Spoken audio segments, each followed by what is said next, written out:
#Real Race Talk. It's the Revved Up Sports Show talking local, regional, and national action. Here's Bobby Chaffee and Rodney Rodriguez.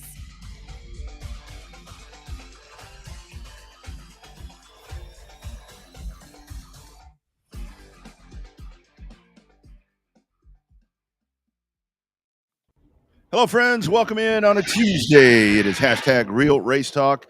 Yep, on a Tuesday. Throwing you guys a little bit of a curveball as we push it out a day, but we're doing it to it anyway. Welcome, everybody. Rodney Rodriguez with all you guys. I am up north. Bobby Chaffee is. So what are you? You're like east. You're out east. Actually, further north. Yeah, I'm up at. This is the Kemper Hotel Studios up in downtown Fort Worth. Oh, that's right. I was confused. I thought you were still over there in the Houston area. So yeah, man, nice. How are things there? It's hot as FUC. You know what over here, dude? It's burning up over here. Too hot. Yeah, too hot. It's not pleasant here. It's a dry heat up here, but it's. But I still don't think it's the same humidity level as it is in South Texas because of the Gulf freeze doesn't come that far up here. But it's heat index I think was 108 today, so it got kind of hot walking from the hotel to the convention center. So not too terribly bad, though. We do what we can. Yeah. Nice program set for you guys tonight. Again, presented by On Demand Shirts. Of course, more than shirts. They are On Demand Shirts. They hook Bobby and I up. Bobby's got his gear on. I am kind of double dipping. Been a little crazy at the other sports job today with the UT hiring there of Texas A&M's baseball coach. So I haven't had the time to change my apparel yet. I haven't been able to go into Mr. Rogers gear yet. But on the show, Donald Kane Jr. coming up, winner there at Houston on the pavement. Then we've got Corey Davis at 7:10, doubling up in the late models. And then Justin Long's going to dive in to have a little conversation with us. I reached out to old JL because I thought it would be really cool to have somebody on here because I saw I guess it was Boot Hill with making the announcement there about kind of the change that they're doing right there with the USRA stuff. And honestly, I don't understand a lot of that. So I think it'll be really cool for him to come on here and tell everybody exactly what, I mean, enlighten us what it means. I mean, I'm sure people have their own opinions on it, but I think that'll be really good to get that from a car builder. Yeah, I think so. I think Justin has unique insight, not only with his own racing program that he's got, but we having the house cars and then a couple of customer cars that can be affected by this decision is definitely one of those that we want to hear from the boss man over there at Generation Race Cars. Yeah. So that'll be really good. But let's start diving in here, kind of talk about random stuff here before we get Donald Kane on here. So you had 67 Speedway of Texarkana. We talked about that last weekend or I guess Monday. Big one, huge, man. That's the car counts that you dream of right there. That's what you want when you're going to have a big race. Yeah, the car count was incredible. But it's what comes first, the big car count or the big purse. It's kind of that chicken or the egg thing. What we've seen here recently is the bigger the purse, the bigger the car count for sure. Mm-hmm. You guys feel free to drop your comments right there, and we will address them if you've got something there that you want to throw out to us as we go. But in the Alan Roy Memorial, it's Chase Hatton, your winner there in that, and then Dalton Faulkner in the Mike Parker Memorial with the factory stocks. And that the factory looked like it was like what the factory stock races usually are. That's exactly what we got with that one. It looked like. Yeah, absolutely. I mean, it's a big factory stock race in North Texas. Those guys, your usual heavy hitters, were showing up, and they did the heavy hitter things that they normally do. So it's, I don't know, it amazes me how they're able to get all the car count up in North Texas, and it's still a little bit rough to get them all together to come together for the shows down here in South Texas. So, I saw that somebody had, or I think it was Race On that had posted. And again, things get thrown around. It's just random ideas and everything. And you know what that is. I mean, that's for clicks. I mean, you want people to engage and so forth. And I think there was a post on Race On to where it was talking about if you would have an all-star race, a factory stock all-star race, which, if you're going to have an all-star race, I think that I mean, tech and so forth would be something that you'd need to figure out. But just, I think with the whole idea of that, and I threw out, I mean, I kind of like the idea that if you were going to do that you would do it where and this is exactly what I said, something to the extent of, and I'm paraphrasing what I said because I don't remember what I said, because it was right before Schlossnagle made the move. when I posted this, but it's like you divide the region up, and you include Texas. I mean, you include Waco on the south part, and then you kind of go up, and of course that includes Louisiana, all those tracks over there, and you have some kind of system, and it's not a system where you, Bobby, me, and everybody else, where we vote who should be in this race. Well, Bobby Chaffee should be in this race. Double R Rodriguez should be in this race. Not that way. Something that's legit. I mean, get the fan part out of this. No offense to the fan. And then, I mean, you trim it down. You get 10 from up there. You get 10 from down here. Run a race up there. Run a race down here. Boom, there you go. Work is done. It sounds simple, but for some reason, somebody's going to make that more complicated than it needs to be. They're already starting to make it complicated. And I mean, you're getting, X track, ABC Speedway is the track where they all need to come from. And some of that's going back and forth. And it's just lively, fun conversation that's happening. And I doubt that there would be a way to make this happen, because it takes dollars. It takes dollars to make this happen. So it would be neat. It would be neat. But if it did, then how are you going to maintain the integrity of tech and what's the neutral whatever? I mean, you can't do this 50-pound weight break for this because it's up north or any of that stuff. So it's a fun idea, because you're seeing a lot of drivers thrown around, and a lot of people are putting a lot of work into it, because you've got 20 names on some of these posts. Yeah, I mean, the way a lot of it's working, and it's the same guys you would expect to see up there on those lists, or the same ones that are on the list, right?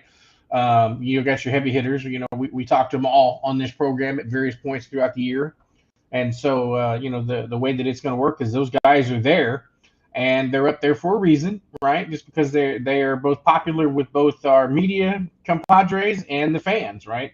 So I think that's the reason why those guys are there. I think that I think that the guys in South Texas need to do a little bit more. There's a couple of guys that are. I'm not going to call out anybody on this show this time.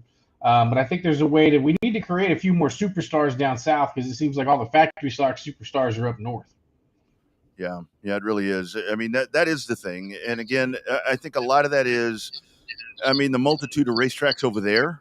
I mean, I think that's a lot of it. And like Buck says right here, I mean, the different rules. And I don't know. I mean, I don't know a lot of the different rules, and from up there versus here, and then the tire thing's would come up, and this is all hypothetical, guys. Don't leave the show today saying, "Oh man, the Revved Up guy said there's going to be an all-star." No, we're not saying that. We're taking a post that was a hypothetical thrown out on Race On, and something that could happen, and for our Racing America fans. Because on the other show on Dirty Air, I've had a lot of folks that reach out during that show, and they're like, "What's this factory stock thing down south?" So, it's piquing a lot of interest. It's really the class to run. I mean, but then you get to what you have right now with the sport mods, with the limited modifieds, to where it's like there's so many different ones. I mean, there's too many classes. There's way too many classes. Well, nobody wants to give up the car, and so nobody wants to give up their car count as a promoter, so everybody just creates a new class so that they can, it's not the simple days when it was 3 classes with 25 cars. Now you got 5 classes with 5 cars, because as the cars evolve, people don't want to get left behind, or they want to move ahead or move down a class where you want to move down to a limited late model class, but you want to run big modified shocks and outlaw modified shocks. Well, now you've got kind of a mid-range, unlimited modified class, right? So we see it a lot of times with the stock cars. There's just way too many cars that are considered stock, and it gets confusing throughout all the races. Even when the announcer guys like us try to sit there and explain all the different kind of stock cars, it still pops up, and there's still so many classes. It's hard to tell them. There's only so many different ways you can describe a metric Monte Carlo body. I think one of the interesting things that I'm starting to hear, and it's from a lot of the pavement guys that have moved over to race dirt now, to where they're talking about this whole thing with all the classes, with the B mods and E mods and all these different things, to where they are saying, I mean, I know it gets thrown around here a lot, to where it's like it's getting to what happened on pavement. because remember, you had street stocks and you had super stocks and you had, like what you're saying, limited late models, and you had modifieds. And then you guys, when you brought the sport mods over, I mean, there were just so many.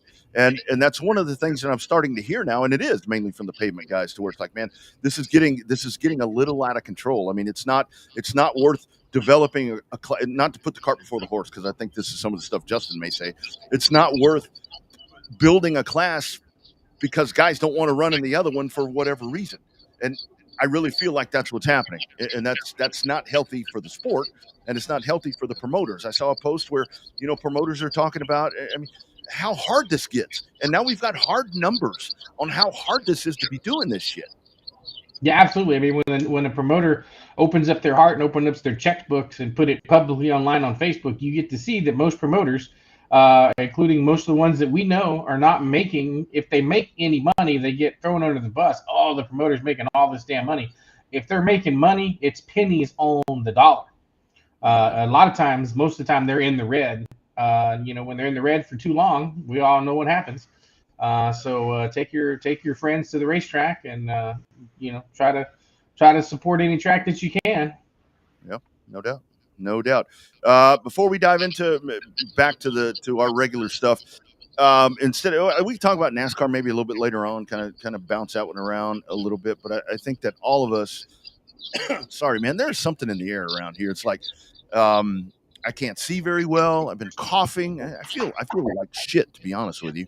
I don't exactly know what's going on, but I think all of us are really. I mean, John Force this past weekend, and this is a guy where he's had some hellacious crashes, but I think this past weekend kind of takes a cake, Bobby. That is scary to watch, and we still. And again, you respect the privacy of he and his family, but we still don't have any details on exactly what may be going on right here. Yeah, none. They have released absolutely zero information other than the fact that he remains in ICU. That's it. Yeah. And there's a look at it right there. I mean, this really was the crash that would not stop. I mean, the explosion in and of itself was enough, but then right there, Boom. And as if that wasn't enough, look at that.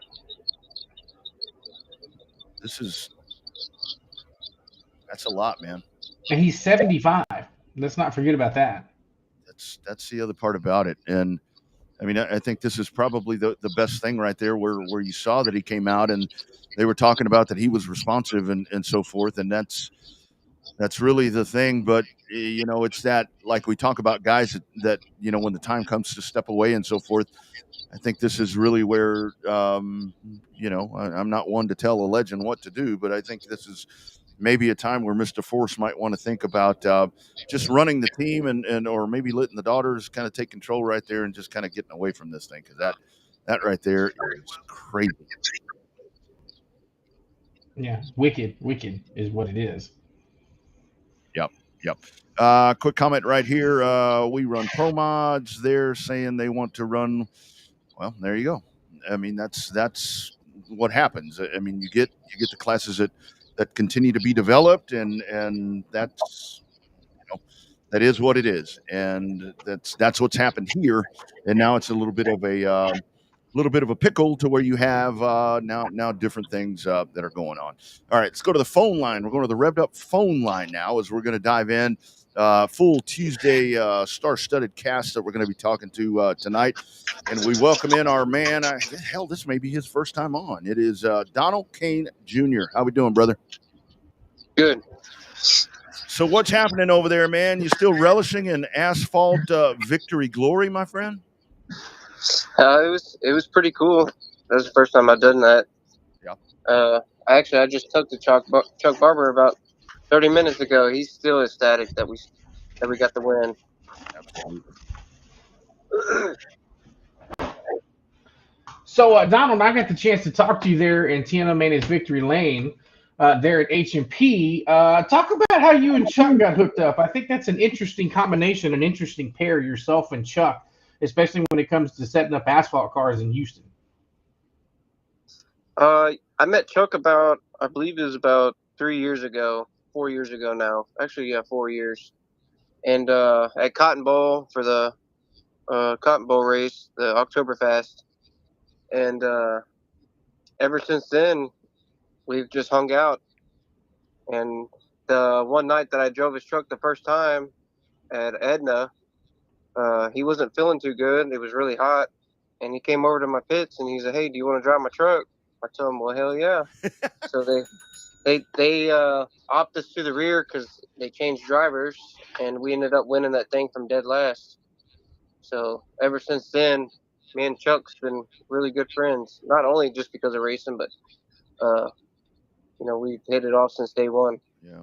So let's kind of talk about the part right there. I mean, folks that are watching this, I mean, they most of them know your resume. They know how good you are on dirt in a winter, many times. So kind of talk about the transition over. Like you said, this was your first time out.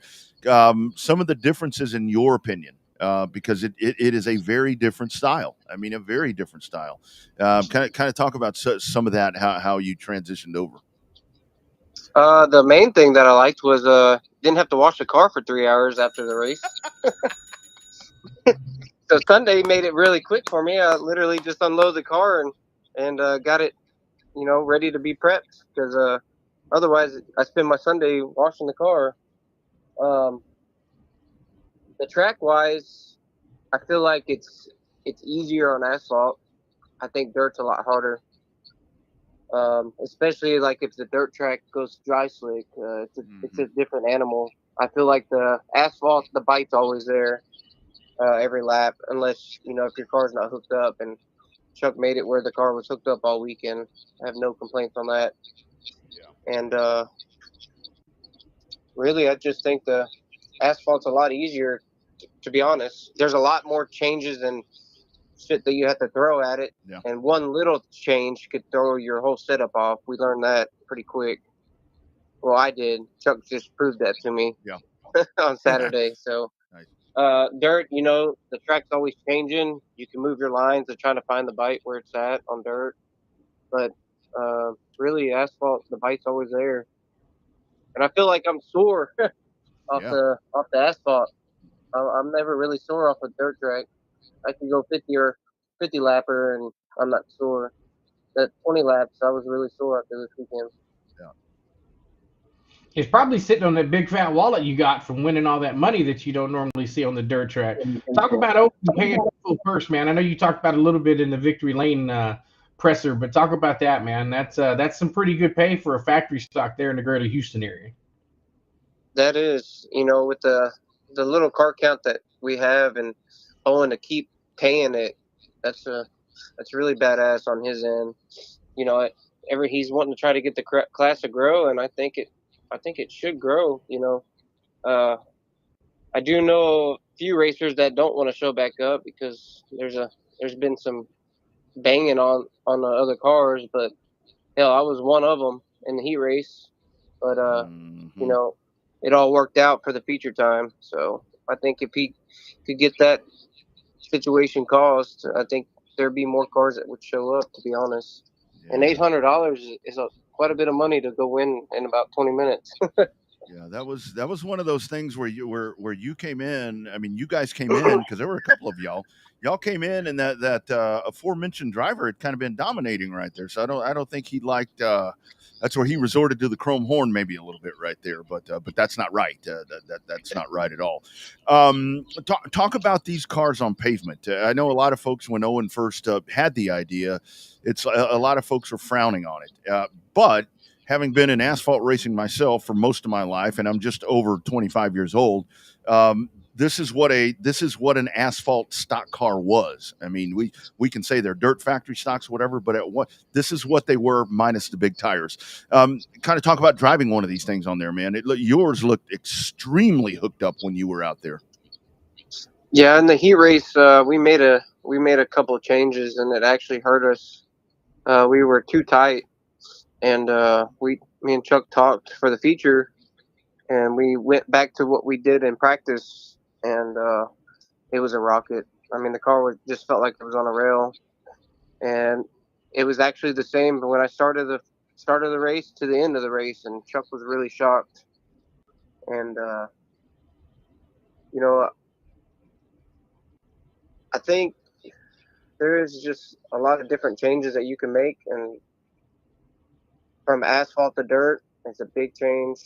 But I mean, we really honestly just moved a couple pieces of lead, put a sway bar on it, and changed some springs around, and that's pretty much all we did for us to go out there to race. Um, you know, that's pretty much it. Yeah, no doubt. You As make far that as sound the so motor simple. and the whole car, sure. You make that sound so simple, but yet it's probably not as simple as that sounds. Just changing Well, some springs, changing some lead, like that sounds really simple, but I guess it's a little harder than it seems, right? no, it wasn't bad. I didn't do the work.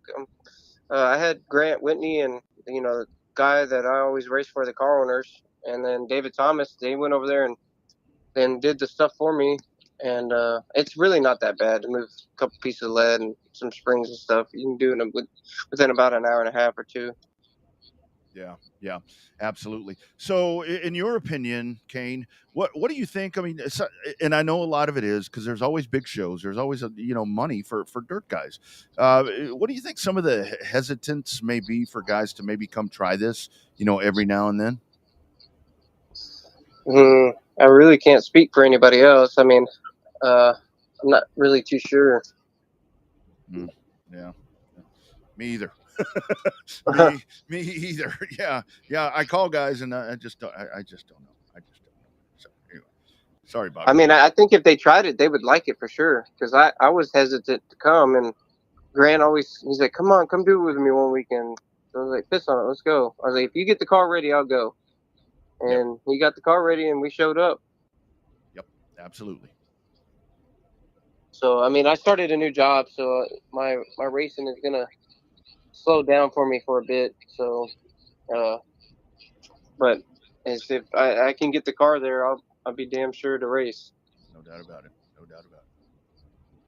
Well, you stole my thunder there, dude. I was going to ask you what was in store for the rest of the season for you, but you said the new job triumphs everything, which I guess sometimes it does and it should. But big picture for you, 105 Houston. Are you just going to follow the money, or what's your take on what your possibilities could be towards the end of 2024? I plan on racing more of the asphalt because it's right here by home. I can leave work and go straight there, and then of course my home track 105. It's just makes it easier for me to get the itch off when I want to go race. It's harder for me to go to the big shows, travel now. I missed the 10,000 this past weekend, and I would have loved been there, but I just unfortunately I couldn't with my work. I left straight from work and on Saturday and went to the track, so it just makes it easier with the local track to be able to race and get the itch off.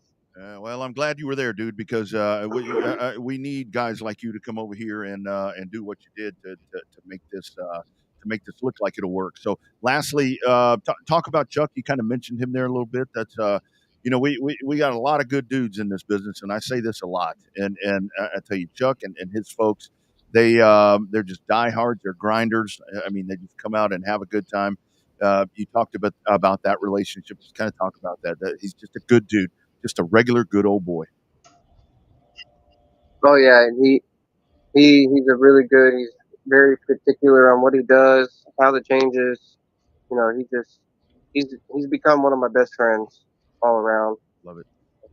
We have a big gap on our age, but that doesn't matter. One of my best buddies is way younger than I am. So I totally get that. And I'm not talking about Bobby. He's way younger too, but I'm talking about another. That's one of my other young buddy friends. So way to go, my man. That was really cool to see. And you were hauling the mail. That thing looked like an asphalt car. And congratulations on that one. And thank you from all of us for doing that. And we look forward to hopefully seeing you on July the 6th back at the HMP Oval. Yeah, it was pretty cool because the 2 weeks prior to that, I took his car out, Jonathan's, at 105 in the same car and one in it on dirt. Nice. See, there it is. That's what we're talking about. That is exactly what we're talking about. Good stuff, my man. Again, we appreciate it, and we'll do this again, dude. Come back and defend your crown and win $800 more. Yes, sir. Thank you. All right, take care. There he goes, Donald Kane Jr. And that was that was the cool part about that, because I know, and this isn't to discount anything, but I know that like when Adam 12 came out, and Adam won.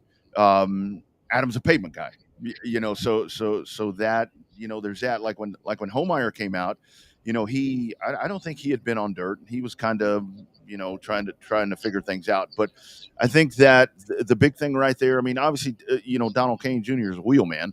I think that the whole key to that for him was that he had Barber with him, and that's when you got somebody setting that thing up. And I think for the dirt guys, I mean, when you're used to doing what they do, and he kind of touched on it right there, this stuff is finesse. I mean, you're just cruising. I would imagine that these guys are kind of bored when they're out there compared to what they're usually doing on the dirt. Well, I think so. I mean, you're not waving your arms like you're in the middle of a shit house waving at flies, right, to keep them away from you. So, I mean, I think that it definitely is a unique change in asphalt. We talked to Jared Moppin about it a little bit, and he says sometimes other than just being, constantly feeling like he's in a corner, it's definitely a big change, because you're just still pulling to the left unless you're loose and correcting it to the right. But definitely, he said it's definitely a change from where you have to just have so much steering input there in a dirt car versus what you're doing in an asphalt car. Kind of guides itself sometimes if the car is set up right. But and I can totally attest to, and again, I'm no veteran dirt track racer or anything like that, but I can definitely tell you that it seems like with, and that is always the tricky part for me when I would run dirt, is that, with asphalt, because, we would practice all day long, and you get out there and you kind of, you get in there and you adjust for, that the track's going to get cooler because the sun's going to go down. You're practicing it. Remember at Kyle, we would practice at 3 o'clock or 2 o'clock, whatever it was. And you had an idea, like with the Dwarf, for example, we would change tire pressure. We would jack things around a little bit because we knew when we got on the track at 8:30 that things were going to be a little bit different, mostly in temperature. If somebody goes out there and pops a motor in one of the other races, and you kind of factor in and you kind of read the track from there. But that's where, to me, I was so lost with dirt track racing, because I mean, I would go out and man, I would like fly in practice, and it's like, all right, let's just leave it alone. And I wouldn't look at anything else. And that was the thing with Dad and I. I mean, hell, we didn't know any different. I mean, feels great. Let's leave it alone in our 3 hot laps, and then you come out an hour and a half later for a heat race, and the thing's a pile of shit. And that's where I think I respect so much what the dirt folks do, because man, it is ever evolving. It never stays the same, and I think that's pretty kick ass that they get so good at that, and reading dirt and all that stuff that we hear about. Man, I can't read a green on a golf course, much less a dirt track. Oh yeah, it's hard, right, when it comes through, and you gotta just it's wonder why all the good guys walk the track during intermission, right, to see what is changing, to find the new groove, stuff like that. You notice the guys that do it, you see it at all levels of dirt track racing, from all the way in from a hobby stock all the way up to a dirt super late model. So those guys are always staying on top of it, and always changing cornfield is what I like to say. Yeah, no doubt about it. No doubt about it. And I do want to mention as well, the Truck Series was in action at Cotton Bowl, and that was Tommy Grimes right there. So any surprise to you, Bobby, that Tommy Grimes wins in the trucks at Cotton Bowl, at that place? Tommy Grimes, I mean, that's like, man, Tommy Grimes probably in hog heaven in that race. Well, I mean, it never surprised me when Tommy wins in anything, anywhere anymore. That finesse that he used to show on the asphalt back in his original Texas Tornado days is starting to show up on the dirt track now. They were talking about when he was in Edna, and I talked to him at the beginning of the season. They said he was just the Texas Whirlwind. He hadn't got to the Texas Tornado status that he used to have. So he's kicked it up a notch, won a couple of races in that series. So I think we can say the Texas Tornado is officially back. Yeah. Well, hell, I was calling him that over the I think it was the weekend there at Corpus. And you guys, I'm sorry about that light. I had a shade open in the studio earlier as I was working on some stuff, and now I know that I look like a poltergeist or something like that going on right here. Speaking of Cotton Bowl, I know some folks were asking about the Summer Shootout Series, and it looks like it will be happening July the 13th, and it will be the Southern United Sprint Cars that are going to be on the bill right there out of Cotton Bowl Speedway. So it'll be a full night of action, and that's a really cool deal there that Cotton Bowl does. I think what is this, about the third or fourth year that they do that, where it's a separate point fund for every division. I mean, every regular division, it's a separate. So it's kind of a points race within a points race. So you have the big championship, the season championship, and then you have the summer series. And I actually hadn't even heard that they were doing the summer series, and then boom, I got that, and it's like, okay, time to go. And I think that's a real favorite for guys and ladies, and they pack this is where you get the invaders coming in. It's 3 races. You can go in there and get yourself a fistful of cash and move right on down the road. Yeah, that's what you see a lot of times in the summer. It's in the heat of the summer. It's great marketing because that's when you start losing a little bit of your crowd. Some people think I'm tired of hanging out in the heat. We got stuff to do, take family to Disneyland and Fiesta, Texas, and all those places. And then boom, here comes this great big in-season tournament, if you will, since that's the most popular way to look at it on all aspects of the sport. So when you come through and see this in-season tournament, that's one of 3 races. This year, they're a little bit more spread out than normal just due to the uniqueness of Cotton Bowl schedule this year, where they're not running an every 2-week type of deal. And so I think it looks like the first 2 races are back to back, like some of the Cotton Bowl schedule, and then you got another couple of weeks so you get to the third one. So the fact that they're able to come in and test and tune a little bit on the first night and see how they do, and check out over the course of the next couple of weeks. I mean, it's if it didn't work, they wouldn't keep doing it, right? Mm-hmm. So I mean, obviously it's an element of their program that works out fairly well because they continue to do it year after year. I'm like you. I think this is year 3 or 4. So definitely been a success for Cotton Bowl Speedway. Yeah, for sure. And a big thanks to Cotton Bowl Speedway for jumping up and being supporters of our program and showcasing us there on the back straightaway. I got to go there a couple of weeks ago, and we look really good back there. So that's really cool. We appreciate that very much. And there's our man Milton checking in, July 30th, 20th, and August 10th. I think what's really going to be fascinating about that is you got the back-to-back dates, and so I think some of those summer shootout series races, points races, are going to get pretty tight. Then you're going to have a couple of weeks off to where you go back and then you come back. And that August 10th is going to be one where I don't know what my schedule is, but I think I want to try to get there for that one because I think that's going to be with those extra bones on the line. I think that's when it's going to get really, really good. Yeah, I definitely want to try to hit it up on the 13th for sure. That's when my conflicting schedule with Edna and some work stuff don't collide. So definitely get a chance to go see Marianne and H and all our friends over there at Cotton Bowl Speedway and finally get a chance to see the sign on the backstretch. That just started out as a little conversation, and it's morphed into something really good partnership we have with Cotton Bowl Speedway now. So Yep, absolutely. And if you want to be a partner with us, revvedupsportshow@gmail.com. Shoot us over an email.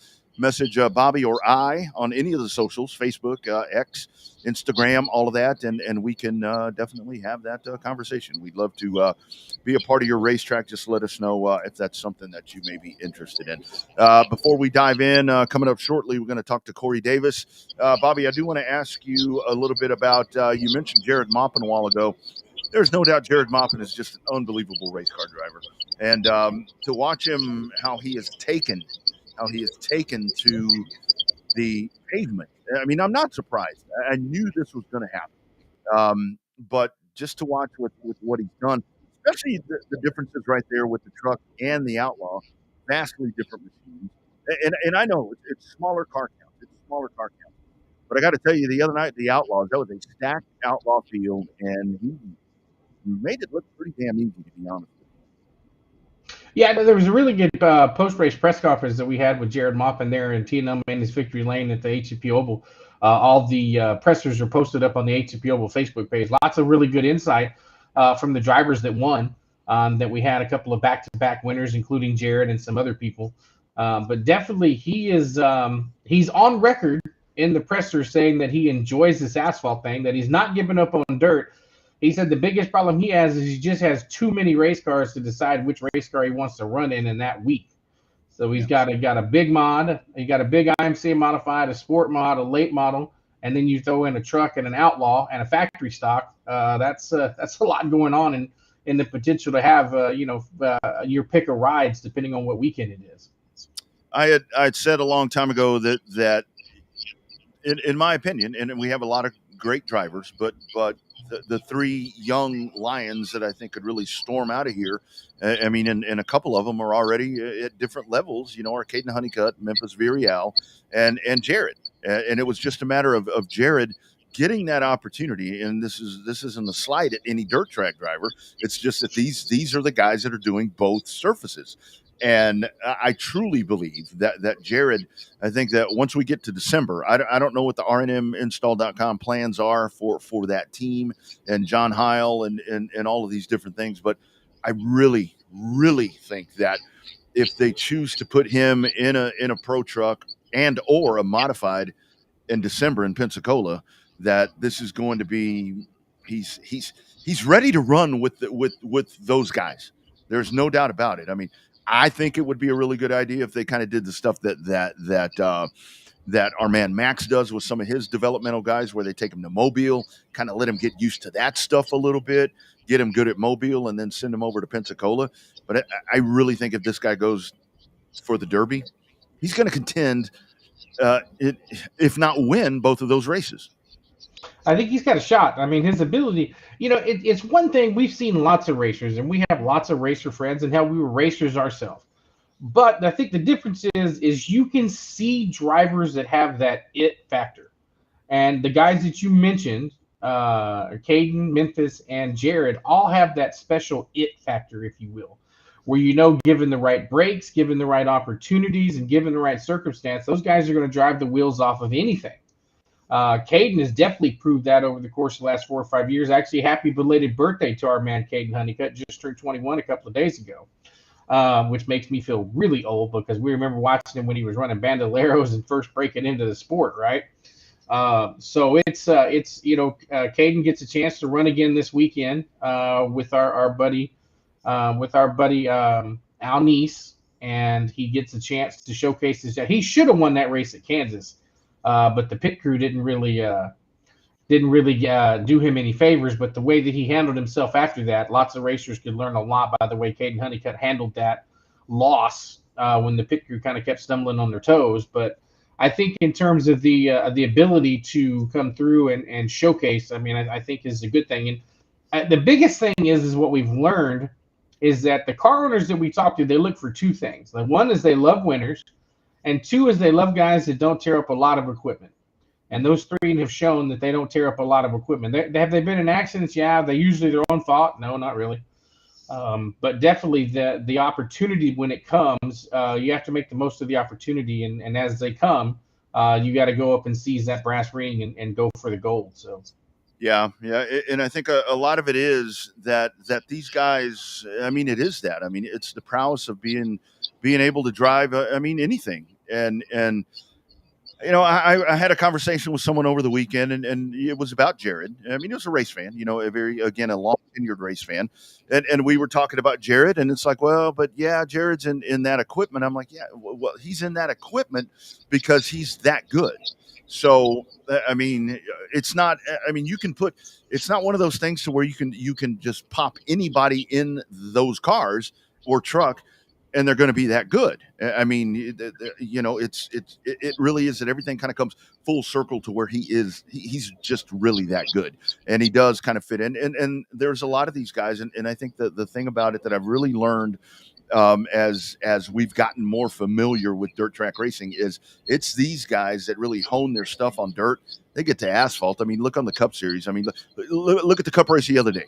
Who were the guys that were sitting there reading the pavement? It was all the dirt guys, and that's these guys. I mean, it's a very simple transition for them. Yeah, speaking of dirt guys, the worst kept secret in the garage finally came out after Christopher Bell ruined it.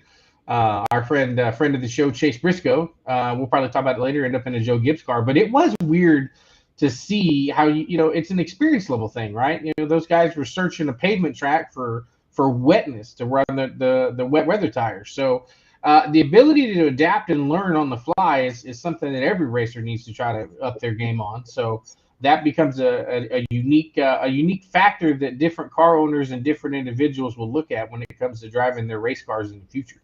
Yep, no doubt about it. Talking about a lot of different kinds of race cars, and we had a huge weekend at Grayson County with the late models, and of course, late models very much a favorite of this program. I can tell you that, man, I love the late models. American Crate Late Model Series. They're doubling up. It is our man Corey Davis joining us. How we doing, sir? Good. How are you? Doing well, my friend. Thank you for taking the time on this Tuesday to dive on with us. Talk about the weekend for you, man. When you win two of them like that, obviously very successful. Kind of walk us through it, buddy. Yeah, it was a good weekend for sure. That was our first real race weekend in a late model, so that really turned out pretty well. It's definitely a little bit of a learning experience, a little bit coming from our modified stuff. So it was good. Yeah. So, Corey, we talk to the guys all the time that have the big mod experience and start running the late models about the difference between the two. The best we can tell is the cars somewhat cost about the same for kind of a weekly thing, but you're a guy that knows both, knows firsthand what it takes and the cost on both. So which one's a little bit more effective? Are they pretty close to the same? Right now, I would say they're about the same. I mean, obviously the engines are quite a bit different. Honestly, if you look at the tires, the amount of prep work that we put into our American Racer tire, for our modifieds, those are what, 240 now. So, where a late model tire is 235. So, we're definitely wearing out late model tires quicker for sure. We killed the right rear in Grayson on Saturday, but I would say as of right now, the car I have is used. We ended up trading a modified for it, so I didn't have to, put a lot of money into it right off the bat. The shocks are definitely a whole lot more money. That's something I think that we might be lacking a little bit on, maybe our shock program, which is something we're going to dive into pretty hard next week. Corey, talk about that part, because I know even in the stock car divisions, when you get guys that are just, when they get really good, they figure out the shock thing, and maybe it's figuring out shock, whatever, a shock manufacturer. Whatever it is, they fall into that. Talk about how important that is. Back in the old days when I was racing, I always say this. It was like in stock cars on pavement. It's like, we're going to put a big fat motor in there with a big old fat cam and cheat on the heads. Now people go in and they spend a lot of money on shocks, and that's where you can win or lose races. Man, you're right. Just like us, we've got a shock dyno in the trailer. We've got a spring smasher in the trailer. And those kind of things, the technology is something that you've got to have to be up front. Not to say that you can't win races without it. Heck, we've got our butt kicked plenty of times for guys that don't have that kind of stuff. But the shock game, I think, is a huge deal. Even our modifieds. Once we got our shock program lined out, we leave it alone for the most part. I think the late model stuff, is something that we're definitely gonna have to tune a little bit more onto and understand a little bit more. Mm-hmm. So, Corey, talk about the late models as a whole right now. You've got the crate late models that are somewhat flourishing up north. Down south here, everything south to, say, Waco, sometimes a struggle getting a bigger car count with the crates. But overall, it seems like there for a while, everybody wanted to run big mods and everybody wanted to run sprint cars. And now some of the guys are running factory stocks. But we're seeing kind of a resurgence of the late model class. And you're one of the newer guys to the class. So talk about the appeal of running the late model. Is it just, we know about cost being the same, but is it just the allure of the car? Are they coming back to the limelight? Talk about the kind of resurgence that we have here with the kind of the late model deal. Man, the dream is to drive a late model. In my book, heck, look at Ricky Thornton. Look at what he's done. That's a guy that we've raced with a lot in the modified world. For me, it's just a dream to be in a late model. Obviously the crate is obviously the cheaper way to get into it. I really hope that the late models come back into play. I remember growing up as a kid, my dad had one, and then they just disappeared. I really hope that they can bring them back. I think that they would be a good outfit to have in the Texas region. Just look at this series that they're running right now. Heck, this is my first time getting in them. So, I mean, we're having 20 cars a night already. So, I mean, I think that's a good field. I do think that the USRA stuff is getting a little expensive. I mean, whenever you spend, $20,000 to $32,000 on an engine, that's starting to get up there a little bit. Yeah. Which the crate late model, it's a cheaper engine, but I mean, we're still putting the same amount of money into them if you really think about it, by the shocks and the tires and wheels all the time, and just the technology side of things. Yeah. Yeah. So it's interesting that you say that, because we do have a lot of guys to where they come on and they glow about, oh yeah, the opportunity for a sprint car. But man, I love that right there. Just talk about what it is with the late model. Like I said, man, I'm very keen on the late models, and kind of talk about throttle response and so forth, and drivability versus a modified. Because I don't know what the wheelbase difference is. I know between the tail and I always say long nose and tall tail, big ass on the late. So kind of talk about the differences right there when it comes to maneuvering those things around.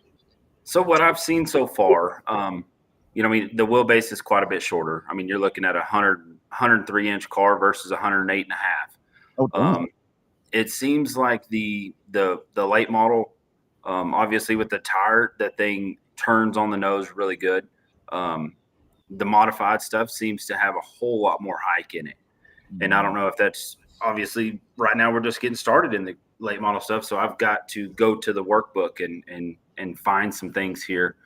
But it seems to be a little slower. When I mean slower, I mean the reaction time, getting over, getting back.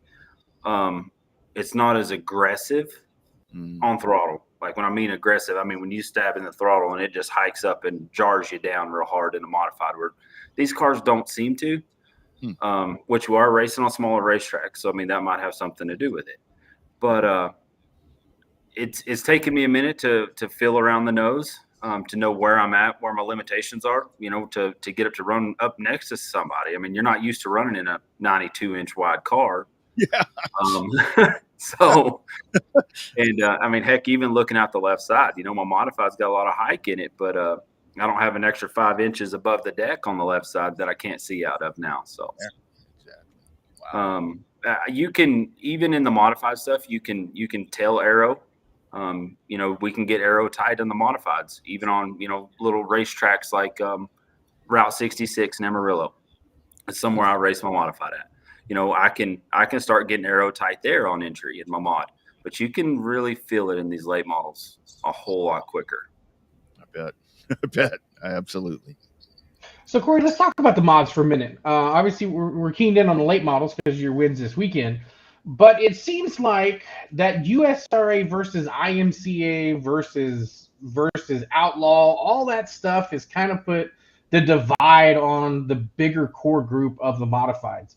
Obviously, a little different down south versus up north. It seems like there's a little bit more congestion, if you will, with between running Outlaws and Arms and some of that other stuff up there. So talk about that class. How is it? It seems like it was down for a while, then it was back up, and now it seems, from what I can tell, just looking into it as an outsider from way down south, it just seems money on this much stuff and kind of that deal. You were cutting out on me a little bit. Yeah, cut out a little bit there, Bobby. Yeah, try it again. So we were talking. I was talking about the. Hopefully, it doesn't cut out again. Gotta love hotel Wi-Fi. We were talking about the looking at it from an outsider way down south. It just seems like there's kind of a more divide up north between running outlaw mods, running arm stuff, and stuff like that. As somebody that was in the thick of it, talk about that. Is it really that much of a divide up there, or is it just something that maybe I'm just overthinking and overlooking? It is. We went up to Mississippi Thunder to that 100,000 win that XR race. Yeah. We do pretty decent around home for sure. We always have good nights and bad nights. But when we got up there, that's a different class of the field. I mean, if you think you're fast at home, you should go up north and let them show you where you're lacking at for sure. As far as the IMCA USRA, Tom's deal, even the ARMS series. I think that you can be competitive with an IMCA car, especially when the track slicks off. I've done that several times myself. Showed up with an IMCA car and struggle in heat races and be right there at the end in the features. There seems to be a big divide right now. If you look over the state of Texas, start looking at the IMCA tracks and the IMCA modified class. I mean, heck, look at Waco. They don't even run modifieds anymore, right? As far as I know, they didn't. It seems to be like the IMCA class is trying to die off again, or the modified class in general. And I don't really understand that. And I don't know if they're just trying to credit everything to the amount of money we're spending in them. I mean, heck, look at stock cars. Stock cars are starting to get out of hand. Yep. I mean, when you're spending $55,000 on a stock car, race ready, I mean, that's just the price of racing. I don't know that you can pinpoint why, but it's just, I mean, obviously the money goes up, parts get higher every year. And I saw that question. I actually posed that question to some stock car guys a while back, and about the cost of the stock cars. And it's like, man, we want to go to Boone. I'm like, well, I think I'd rather go to Boone on vacation than spend that kind of money for that, or go sit in the stands or something. I mean, that's a lot. But kind of your thought with the modifieds, because what's happened down south. So I know you're there. Bobby and I are both we're in the Austin area, so to speak. So what's kind of happened here is they did. I mean, Waco, I was announcing there for a while, and the modifieds went away. They were offering $1,000 to win, and they'd get 4 or 5. So that went away. Cotton Bowl Speedway does well with them when they have them. But now you've got a South Texas IMCA modified group, and it's a good purse. It's a good purse, but they're drawing 16 to 21 cars. So maybe it's just the organizational thing. Maybe I don't know. It's so hard to tell with the modifieds, but I am worried that we're at a point again to where they're starting to slip away from us. Yeah, I mean, like I said, I raced at Amarillo, which is Marcus Sanders runs that place, Rodney's dad. Mm-hmm. We've been having 20 cars every night, at 1,000 to win a night. The modified class over there is great. So I don't know what the difference is. I mean, is it just that we aren't, all these racetracks aren't working together? Do we have too many Saturday night tracks running the same series? I think that's what it is. Yeah. Well, we ran into the same problem here. We had West Texas Raceway in Lubbock. There was a track in Roswell. There was a track in Eunice, which isn't there anymore. All these guys did not want to work together, and then all of a sudden now, my closest racetrack is Amarillo, which is 3.5 hours away. Sounds familiar. Yeah, so I think that's a big problem. I don't know. I think that maybe somebody needs to sit down and maybe need to figure out a way to get all these racetracks to work together for these modifieds, because I hate to see modifieds leave. Yeah, no doubt. So I think I saw, you for late models, July 12th and 13th. Is that what's next? You got some modified stuff in there. What all are you doing? It sounds like Bobby said, kind of learning the late model stuff, but what all go for you guys? Yeah, so right now I think that's going to be my next race period. We've been, like this past week, we were racing, and then my guys would take my hauler and I'd jump in my pickup and drive back to Irving, because my son had a baseball tournament in Dallas for the past 4 weeks in a row.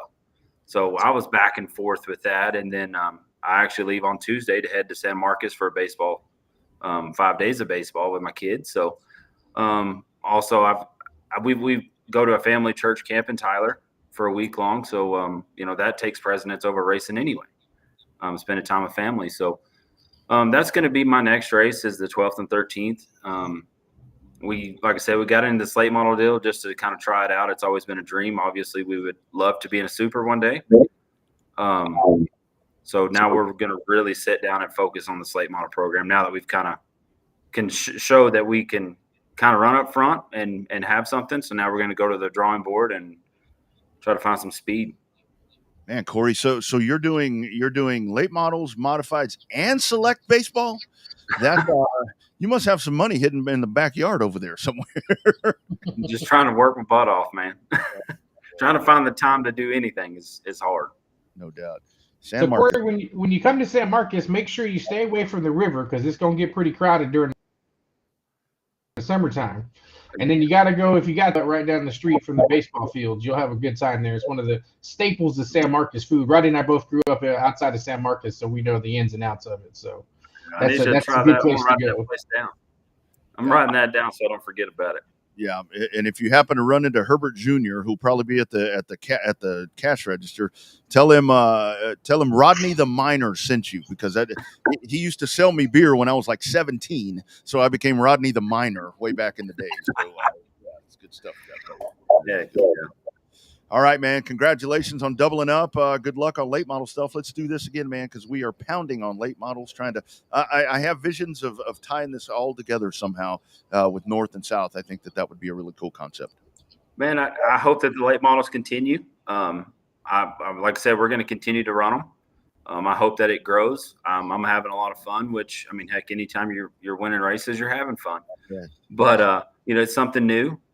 We raced stock cars for years, and I got so bored with it. And so that's why we jumped in the modified stuff. And this was a good change right now, is to jump in this late model. We're going to try to run the whole series, and maybe even I'm going to be up in Iowa right before Boone anyway with the stock car. So I'm going to try to run it up at Super Nationals too, and just see what we got up there. Love it. Sounds like a plan, dude. All right, my man. Let's stay in touch, and let's do this again, brother. Great conversation right here, man. All right. Thank you. All right, buddy. Take care. Yes, sir. You bet. Corey Davis. And that's some very insightful conversation right there, where he's talking about just with late models. And I love what he said right there, to where it's like, man, this is what I want to do. I want to run late models. So it's that's what the influx of late model stuff that we need right there to really balloon that thing and really keep them around, because I think it's very important that they stay around. Well, it's got its own unique ecosystem, right? We talk about ecosystems a long time. There is a pyramid of the hierarchy of, racing classes that are supposed to be running at dirt tracks. And late models there for a while fell off, but they're some of the top of the mountain. Your big mod guys think it's the big mods, and your late model guys think it's the late models. But anytime you can get both of them together at the same track at the same time, you're talking a bunch of big field of cars, big wads of cash, and big full grandstands. Mm-hmm. Mm-hmm. And it's kind of one of those things to where we talk about, when we talk about pavement, it's like, okay, what you need is a truck, an outlaw, a late model, all of that. I mean, what we're seeing right now is I think a lot of the dirt folks are on that same mindset like we were talking about a while ago, to where it's like an ideal big show would be big mods, late models, limited modified of some sort, IMCA stock cars, and I guess at this point, factory stock, something like that. Maybe an outlaw type street stock, something like that. But it's where all the sub modified stuff is getting a little out of control, it seems like to me. But I do like with E-Mod and Junior Limited down here, because that get kind of the learner part. I've always said, like with the Junior Limited, for example, in Waco, they do a really good job with that, because if you're going to be a dirt racer and you want to race in a limited mod, sport mod, whatever the hell it is, you probably need to start in some sort of modified, because starting in a mini stock, that you get the experience, but it's not what you're going to be driving. Doesn't translate to anything else. Exactly. And I've caught a lot of heat in the past when I've said that, because I think I've said it wrong. And it's not that I'm saying don't run a mini stock or whatever they're called, but it's just depending on what your path is. That's why I like that type of E-Mod thing or whatever. Yeah, well, I mean, it's a way to get from the grandstands to the racetrack. They all are. More of your more affordable classes are the ones that you're going to jump in the most. But as far as kids that are destined to race, I mean, they're going to run junior limiteds. That's just the path, right? And some of your adults that are going to race, they're going to end up running either an E-Mod or kind of a 4-cylinder, 6-cylinder type of eco stock class. So I think that, just to the hierarchy there, sometimes they're called beginner classes, and some of our promoter friends don't like us to call them beginner classes. They like us to call them more affordable classes, right? Because it's a way to get out of the grandstands and onto the racetrack. So It's just the way the hierarchy works on some of this stuff. Yeah, and I think the whole thing about it is entry level is needed. I mean, entry level is very much needed. I just think that there needs to be a path for it to where I'm not. And again, we have to really watch what we say right here. I'm not saying if your plan is to race in an entry level division and that's where you're going to race, that's fine. But at some point, if you're going to move up, I just think it just makes more sense to be in something that you're going to be. If you aspire to be a limited modified driver or a modified driver or a late model driver or a sprint car driver, I just think it behooves you a little bit better with something like that with an E-Mod or Junior Limited, because it's the same basic car, but it's very scaled down to teach you the skills that you need to have. I think that's what I'm trying to say. Well, I think that's close. I mean, that's close to what the But the problem is there's two things that dirt tracks have way too many classes of: too many modifieds and too many stock classes. Yep. So I think that becomes, when you add in a Junior Limited or add in an E-Mod, that's one more modified class, and it's when you see them on the track, you can tell the difference, but sometimes it gets hard to explain the difference with four different types of front open wheel cars. So same thing with trying to describe the difference of four different types of metric Monte Carlo race cars out there too. Yeah. Yep.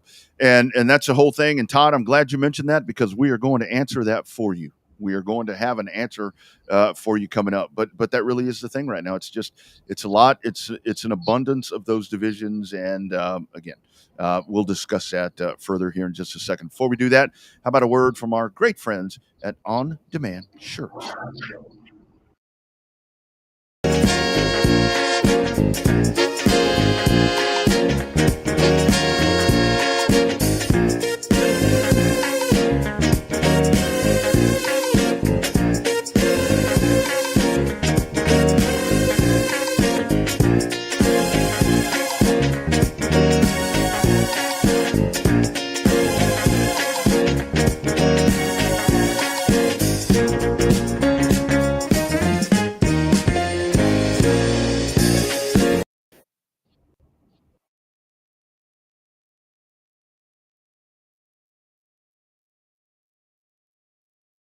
The business are presented by 317 Awards, custom awards and trophies for all types of events and occasions.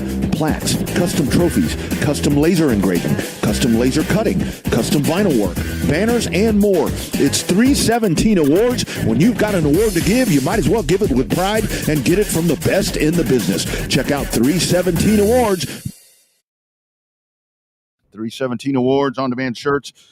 Great partners, great supporters right here of the Revved Up Sports Show.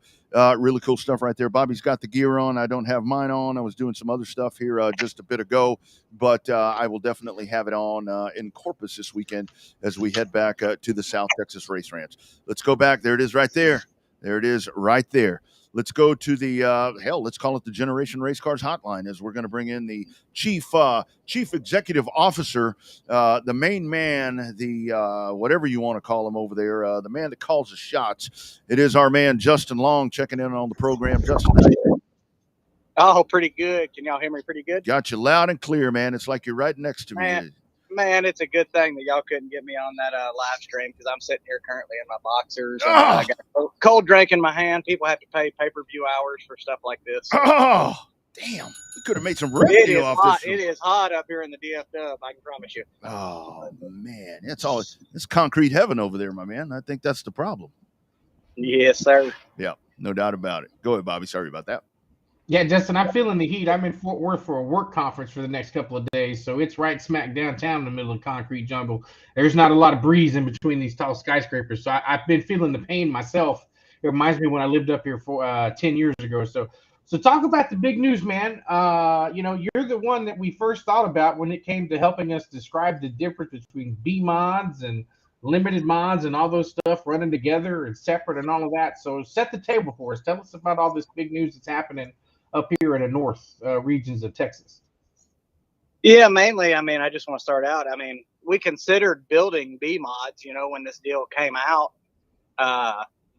But we wanted to let it play out. And play out a little while and let it happen and see what happens. And I'm glad we did. You know, Jason Hunter was definitely a big part of helping me realize that. So, you know, our sport mod program, our limited program is pretty good. I wanted to do the B mod deal a little bit, try to explore that. And, you know, I'm just glad that guys realized finally that, you know, the way I put it is, you want to go race outlaw street stock or you want to go race an IMCA stock car, you know, or you either want to go race a factory stock or race a stock car, you know. Yeah. So it's you're putting two different classes together, and you know, guys that want to race B mods, why don't you go race A mods, you know? So Justin, I mean, tell me, because I know like down here. So what is a B mod?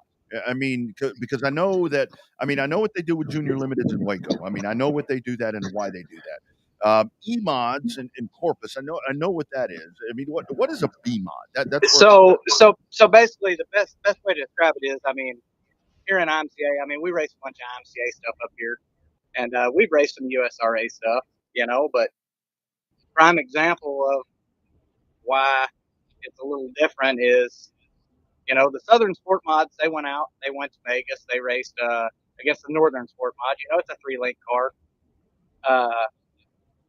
And the Southern Sport Mod won quite a few shows out there in Vegas against the Northern Sport Mods. And here we are, you're not invited back. It's just a Northern Sport Mod now. Well, down here, USRA, I guess, had an idea of doing the B mod deal, 3-link car. I think I saw that they gave the sport mod guys, the limited guys, 8-inch spoiler this weekend. Guys weren't happy with it. Sport mod won, you know. So it's all really on. It's two different classes, totally. Two different classes, two different cars. More adjustability, obviously, on the 3-link car. Other than that, man, I mean, like I said, I mean, you want to race a factory stock, or you want to race an IMCA stock car. So you pick. That's crazy. That's crazy that they're so. Is it so in your mind? We were just having a discussion. I don't know when you got a chance to come on the, you know, put on the OnlyFans deal with the boxer show that you got happening right now. But talk about, is it detrimental to add another modified class to a racetrack? It's like we were talking about. We already have. I mean, see mods, and then they see stock cars. It's like, you know, how many stock cars classes can you have? I mean, we already have several stock car classes that I consider. We already have plenty of sport mod classes that I consider. I mean, we have eco mods, we have sport mods, junior limiteds, which I get the junior deal. That's getting kids in. Sure. Yeah, I think adding too many classes, you know, we have tracks already that are saying that, you know, and I get it because we have a business. So from a business point of view, you want to make the most money, and you want to have entry fees for all these cars, and you want to, whoever enters the race, you know, you're paying more money to get the cars in, but then at the end of the day, it's costing, I think, the racer more money to have so many different classes, honestly. Yeah, a lot of options. It seems like. I mean, there is a lot of options there. I mean, it's hard to go either way with it, honestly. We build the sport mods and limiteds. There's guys that build A mods, and there's guys that build B mods. All those guys make money doing it. Not a whole lot. Yeah. But, you know, at the end of the day, all that really matters is the people that are in the grandstand and the people that are sitting in those seats. That's what sells the show for everybody. So yeah, no doubt about it. And Justin, so you know, I mean, as well as anybody, I mean, you know pavement, in Texas. I say it a lot of times, and I think folks just don't understand because they haven't lived through it like we have. I mean, when you start having class after class after class, and you're there you go, right? There you go. Right. And people are sitting in the stands paying paying to watch these shows. We already have so many classes. We have tracks that are up here in DFW that aren't getting done. You know, KSP's great. They get done. They have a curfew. But we have some other tracks, you know, you might not get done till midnight. Guys, people want to come out, you know, and pay their money to come watch a show and it be run efficiently. And I think adding another class, yes, that does hinder getting done timely. Yeah, for sure. Hey, I'm going to switch the subject on here a little bit, Justin. Hey, what can you tell us about the rumors we heard about Boyd Speedway opening back up here in the Metroplex? It kind of dragged. It took some steam when somebody said, "Oh, I know somebody who knows somebody that's going to open it up," and then we hadn't heard anything in about 6 weeks. What have you heard through the shaking of the vines about that track opening back up? I mean, I've seen the same photos y'all have. I mean, I know there's some guys that are trying to get the track ready. I haven't heard much more. You know, we sponsored the track the last few years, and then it shut down. I really haven't heard much about it. You know, I hope it happens. It's good for the racing. It's good for racing around here in the DFW area. Other than that, I really don't have much on it. Yeah, it's like, you know, I always say everybody has a camera, everybody has a microphone, and you get things that happen like this, and it's like it's not valid to where it's like people reach out to me and they're like, get that guy on that went to Boyd. I'm like, for one thing, I don't know who he is, but I need some concrete evidence before I'm going to take something to people. I want to see a schedule. When I see a schedule, then I'll believe everything. No shit, because I've had folks that they give me a rule book, and I'm like, okay, this is the rule book from KRP. I mean, this ain't your rule book. So, I mean, I'm not talking about this instance. I do want to ask you, Justin, so let's talk about, because I know we were just talking there to Corey Davis, and I know that we get a lot of back and forth, USRA, IMCA, and you feel free to say whatever you want to say. I know you have customers that deal with both. But I don't know, we're kind of like in a little bit of back and forth, kind of a war going on right here, and it just again, this is detrimental to the sport, to use that word. It seems like when it's like, well, this one's no good, well, that one's no good. Man, I hate that we're going down the wrong path, in my opinion. Oh, for sure. I mean, it's no different than what's going on in the factory stock deal right now. You have a factory stock. You have an Arkansas factory stock. You have a Louisiana factory stock. Whatever. I mean, there's, you know, two different rules, and you know, when you put, I agree with what you're saying. When you put way too many classes, you know, and different rules, number one, car count's big for these racetracks. They want to see car counts in each class. I mean, and that affects payout. Mm-hmm. You would think that you would want to keep it to a minimum and set the rules the same for everybody in that class. Yeah, you would think. You would think. So, just you're in the know about the modified sport mods. Are they having a renaissance, so to speak? It seems like, you know, 1 week they're up, 1 week they're down. A lot of that depends on what track you go to. I mean, I think that they're in a kind of a sweet spot because a lot of people are the big mod classes are kind of in flux, like we were talking to Corey Davis about. But you know, what's the stat? I mean, are they coming back? I mean, you know better than anybody. You know, just because the business you got. I mean, are they coming back? Are they slowing down? What's the take on that? I mean, I think the best thing that's going on right now is, you know, the way they race them at KSP. They're not racing every weekend. That does help the class. I mean, as far as modifieds go in general, I watched the stock cars, you know, back 2 or 3 years ago. Probably 3 years ago here in Texas. I mean, it was you were lucky to see 4 or 5, 6 stock cars, you know, at the racetrack, and now you pretty much have almost full fields of them. I mean, it's fluctuating, but the good thing about the stock car, once again, is it's a stock car. And that's what we're racing. We're racing a stock car. We're not racing a B mod. We're not racing a sport mod. We're not racing the limp. You have one class. You know what I'm saying? Yeah, absolutely. Absolutely. And I think that's the one thing that is really the whole point of all this thing is that there's so many. It's like when you look at a family tree, it's like it's springing out everywhere. And that's really what we're into with this, to where it's like, there're just too many, right?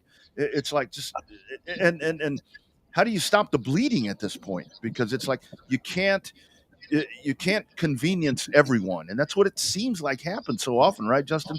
It's like these guys don't want to run this. Well, okay, we're going to build you a class. Forget that shit. For sure. I mean, I think it all stems from, I mean, it's either USRA or IMCA what you're going to run, and I think it really comes down to the guys in charge at IMCA and the guys that are in charge at USRA. I mean,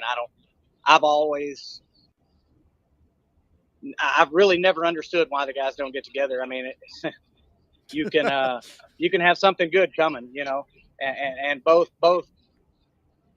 sanctioning bodies can make money if the rules are pretty close. So splitting the rules is not good. It's not good for the sport, I don't think. I agree.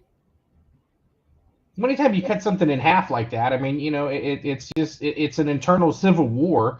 And we've seen from, you know, all over the course of history, civil wars don't have a tendency to work out very well at the end of it. So I think that, you know, you can't fault IMCA. You can't really fault USRA. I mean, they both have their rights and wrongs about it. But I mean, you know, the problem is that it seems like sometimes the sanctioning bodies look out for number one, and it ends up the racers end up being number two. And then the third factor is it's the fans that end up suffering. Because of the decisions made. I guess you could go sanctioning body, racers, tracks, and then fans, I think is the way that the hierarchy goes on that deal. If you don't have a racetrack, we don't have anything. So that's the way I look at it. Yeah. And I think the racetracks need to look at it that way when they start making classes. You know, if you don't have the car count for each division, the payout's kind of affected there, and if you don't have a racetrack, you don't have anything. Yeah. That's all. That's pretty much bottom line. That's it. And when I see these track-specific classes, I'm like, okay, that's not what you need to be doing. Lastly, my man, talk about your customers. I know we got Jeff Shepard. Every time that dude's around, he's right there. Talk about your customers, how they're doing, man. They're kicking some ass, it looks like. Man, they've been doing pretty good. Jeff's back on his winning streak, obviously, this year. We're actually at 84 wins in the last 2 years. Pretty impressive, I thought. For the last 2 years of building cars, 84 wins. This year we've got 18 wins with only 4 different drivers. Huh. You know, we got a few cars. We got 3 cars on order right now.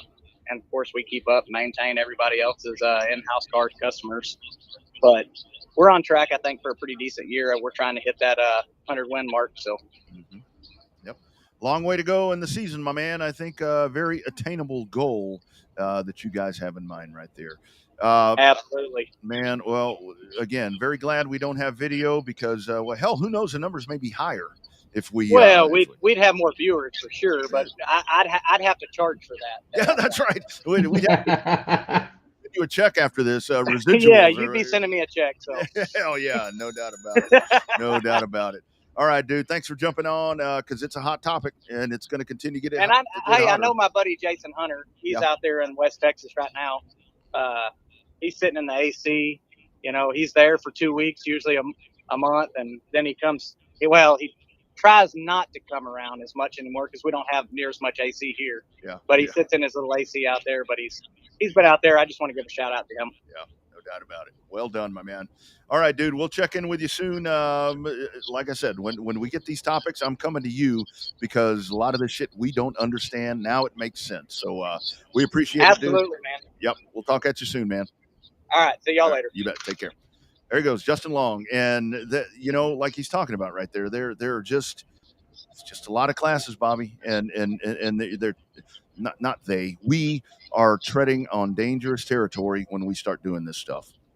Yeah, it's kind of like if you think about a thin sheet of ice, right? When 1 or 2, 4 or 5 stand on a sheet of ice, it's pretty steady. But then you start getting more than that, and the ice gets a little thinner and a little thinner, and then you get too many people on it, and it breaks. That's kind of the same situation we're at with racetracks right now. The racetrack count is getting thinner and thinner. There's a hell of a lot more that are closing than opening all over the country. And so we don't want to overload the ice there and let the ice break because then everybody's going to be out in the shivers and out to luck. Don't want to be stuck in the middle of nowhere in the middle of an ice cold river. So. And I know factory stock keeps coming up, and I saw somebody posted something somewhere the other day about, when are we going to have the B factories or whatever it is. I mean, I think we kind of already have that at some tracks, and that's where we get to like I was talking about, to the track specific classes. And again, that's great, because if you have, example, Fireballs, I-37 down south in Pleasanton. So you have that class, and you have that core, and what is it now, 8 to 16 of them, and they're only going to race there. They're only going to race there in that class because they only race there, and that's great. But I don't think that impacts anything quite like what we're seeing when you get into these B mods and all this stuff that really start to, when the sanctioning body starts getting called out, that's when it's like, okay, boop, boop, boop, boop, boop, boop, boop, boop. We got to figure something out right here, because we've kind of gone off the tracks and we're on that thin ice that you're talking about. Yeah, definitely on the thin ice now, and the alarm has been sounding for a while. With some of the different aspects of some of these sanctioning bodies, it is. I mean, it sounds bad, but it's a power struggle. I mean, each one of them want to have more racers, because that's, I guess at the end of the day, that's the goal of a sanctioning body, is to have the most racers. But at the end of the day, the sanctioning body still has the responsibility and the perception to do what is in the best interest of the sport. I think a lot of time that gets lost. To find people nowadays that have the best interest of the sport in mind are few and far between. And I think that's where you get to the track cooperation. And I fully understand that. I mean, you have to have races to front gate, back gate, all of these things, concessions, all of that. You have to have events, some sort of event. I mean, whether it be a car race, whether it be go-kart racing, whether it be a concert, whether it be a carnival. Remember in Kyle, they'd have the carnival. I mean, it was just generating some kind of revenue for the leaseholder or for the leasee, racetrack or whatever it is. So you have to have those things. But I think where it gets to the point where we talk about with scheduling, to where is it really, I mean, does it really make sense where everyone is doing the scheduling to where, I mean, to where you're really not making money? It's hard enough to make money. That's the post that we're reading right there. You see how hard it is to make any kind of profit. You're usually going to make profit, but by the time that you divvy it out to all the different whatevers, I mean, I go to racetracks and I see the envelopes when they come out, and it's like, okay, here's the people that we have to pay, and that's where it gets so damn hard, because it's there's just not any cooperation, and but this isn't anything new. This is nothing new. I mean, if there were shows like this, Bobby, back in the 90s and the 80s, they'd been having these same damn conversations we're having right now. Yeah, but we're still the original one, because we're the show that started it all. That's right. Right here. We may be on Tuesday today, but it all started right here with a phone camera. Actually, a backwards phone camera. I sent you that screenshot the other day. Yeah, backwards phone camera. I mean, hell, this was audio only. And hell, now we're all dressed up in polos and have makeup on. No, we don't have makeup on, but that's how it's progressed. Got screens. We got all this stuff over here now. That's how this one's evolved, right? Yeah, I mean, it's in today's world, you got to step up your A game. So we have and continue, and always looking for more partners to be part of the show. A++++, 26 pluses is what you get with us. Before we get out of here, Bobby, do want to ask you, NASCAR this past weekend, you had the race happening at the Loudon, and man, it was, as that was going on, I think I said somewhere that NASCAR, whatever they do, this is a no-win. They're going to make a long decision, whatever they do with the tires. And here's the whole misconception, it seems like, with the wet weather tires, to where it's like, well, hell, they have rain tires. No. They don't have rain tires. They have wet weather tires. But it's like, I mean, put them out there. You got the tires and all this. It was, but hell, I think it worked out. I think it was great the way it worked out, to be honest with you. I think the patience that the sanction body showed ended up paying off. The last 82 laps run fairly. I mean, they had a few cautions, as you're going to have with some guys going in too deep and wiping everybody else out. But I just think that they've made the right call in terms of going out. Now, I think that where they have to, and it's a work in progress, they've never run the wet weather tires on a track that big. So we've got that aspect rolling for them. But the other part is, I think that they need to open up that rule book or open up the deal. If those guys wanted to put on slicks, they should let them come and put on slicks. And that was the choice instead of keeping it. I understand why they want to keep everybody in the non-competitive pit stops on the exact same tires. Sure. But I think at the end of the day, that'd have been a completely different race if some of those guys came in and got on slicks instead of staying on the wet weather tires. Yeah. And I mean, as that was going on, I mean, I do. I mean, for whatever reason, I sit there and I watch social media just because I want to see what's being said as this is going on. And as they're out there with rain tires, it's like, oh, the racing sucks. I mean, all this, that, and the other. I'm like, okay, so would you rather they call the race? Would you rather that it's done? Because what happens if they call the race? Well, shit, why'd they call the race? Again, this is all new. This is all new. I mean, there would have never been 10 years ago. We would have never even envisioned that there would be. I mean, even on a road course, I don't think we would envision that a NASCAR Cup car or some variation of it would be on a road course, much less an oval, on a mile oval, damp racetrack, misting at points, drizzling, that you would even be trying to do this. So I think that's where, NASCAR does a lot of things wrong. I am not. Some of that the other day, I was complaining. I'm like, okay, do something. Tell us something. What are we doing here? Well, you know what? They were figuring out what to do. But this is all new. This is uncharted water, literally. And I happen to think that they did a really good job pulling this one off. Well, I think Goodyear had a lot to do with it. I mean, that's a lot of tires they have to bring to the racetrack because even though the forecast may say 100% chance of sunshine, they're still bringing in those wet weather tires. Just in case. So they bring in an extra truckload of tires, which is a testament to their support.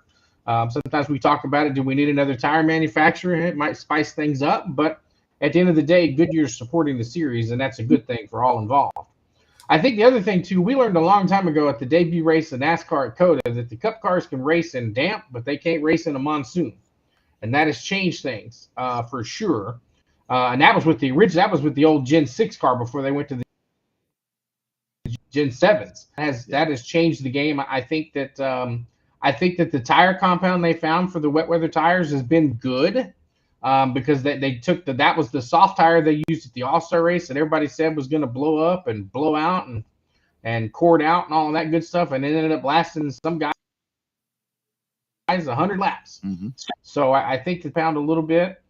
We've seen some stuff, the last couple of races. Iowa was pretty decent. The race there in New Hampshire was decent. Now you're going to come up on a couple of races. Normally we don't watch New Hampshire because it's kind of boring. Next couple of races, you got Pocono coming up. That's always iffy. Sometimes Pocono's great. Sometimes Pocono's bad. The one I'm looking forward to coming up is going to be back on the Brickyard Oval. That will be the test of this new Gen 7 car and Goodyear to find out if they can make a package that's going to be a kick-ass race. And hopefully they get it right, because you get one chance to make that second impression the first time over, because, you've got brand new cars back on an historic racetrack that has generally not led well to stock car racing being on it. So that's going to be a huge undertaking to come through and determine how well they can be at the Brickyard. But we got a couple of weeks to figure all that out and talk about it even more. So this car is going to excel at that place.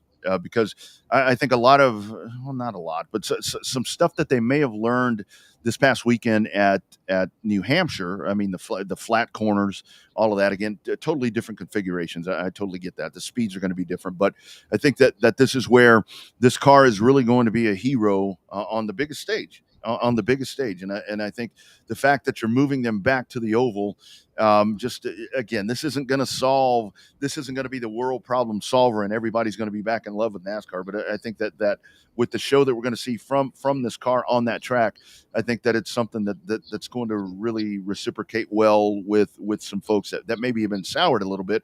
And I do want to mention, because I think Goodyear gets a bad rap a lot of times. Another tire manufacturer that we tried that. Ask Neil Bonnet's family what they think about that. It was something that it was. This takes a lot, and the fact that Goodyear continues to do this tells you their dedication to the sport in a lot of different ways. But when folks are rapping bad stuff on Goodyear, it's and I think now it's finally come around because I'm finally starting to hear from the folks that are in the know and the folks that represent NASCAR, whether it be in media or whatever, to where teams are finally saying some of the tire problems that we were having with this car were on us. When they tell us you should run 13 pounds, but we run 10, that's on us. That's on us. That wasn't a tire problem. That was us trying to gain more performance. Goodyear does a damn good job with what they do. And they were challenged by this new 18-inch wheel. Absolutely. I mean, you're not, in theory, yeah, I get that they run it with the sports cars and stuff like that. And the Gen 7 car is basically a sports car. But it's incredible how much control that the tires have shown when you're running an 18-inch wheel and tire combination that gets that much compression and that much just, what's the word I'm looking for? Torque is not the right word, but just gets that much. A lot of energy. Energy put on it going into a corner at a super speedway doing 200 miles an hour. It's amazing that those tires are even remotely competitive like they are. Yeah, the low profile with that wheel. I mean, with that wheel and the one lug nut, in the sense right there that you're trying to maneuver all of that weight, because that's a big old heavy wide car. I mean, like Corey was talking about with the big white late model, this is a wide race car, and the fact that they're able to do that with these different things, and that they continue to bring a good tire, and I am finally glad that some of that heat is coming off Goodyear. Yeah, do they mess up from time to time? Do they miss a compound? Absolutely. And from what I've seen, Bobby, most of the time they own up to it. Most of the time they're like, tire manufacturer problem, not anything else. So I'm really down with that. I'm really down with that, and I think that we do. I think we got some good races coming up, and they're going to be fun to watch as we dive into the summer. I think so. I think that you're going to end up finding a way to, and there's going to be a way. At least now we know next year that IndyCar and NASCAR can coexist on the same channel, because one will be on FS1 and one will be on Fox versus having them all on USA. That was NBC was in a no-win situation there, with the NASCAR race running long into the IndyCar race. But I'm glad they put it on network, not network. They put it on cable TV instead of leaving it on Peacock. So they did the best they could, running it where they could in the time frame. So. I mean, that's a unique scenario with them, but biggest thing is that they were showing both races, right? I mean, national TV coverage is national TV coverage, right? Yeah, no doubt about it. No doubt about it.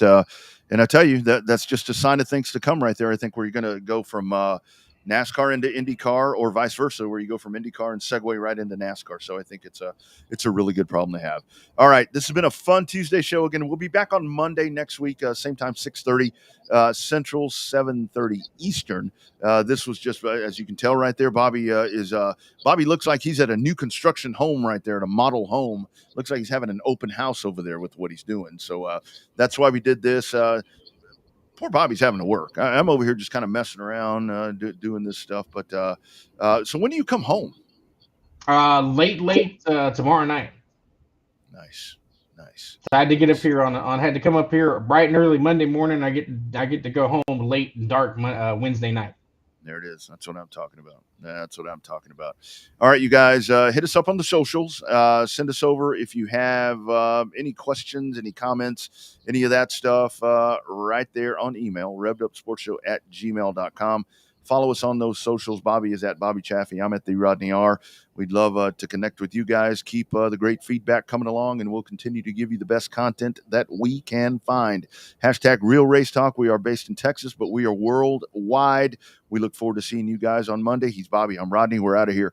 We'll see y'all next time. This is the Revved Up Sports Show.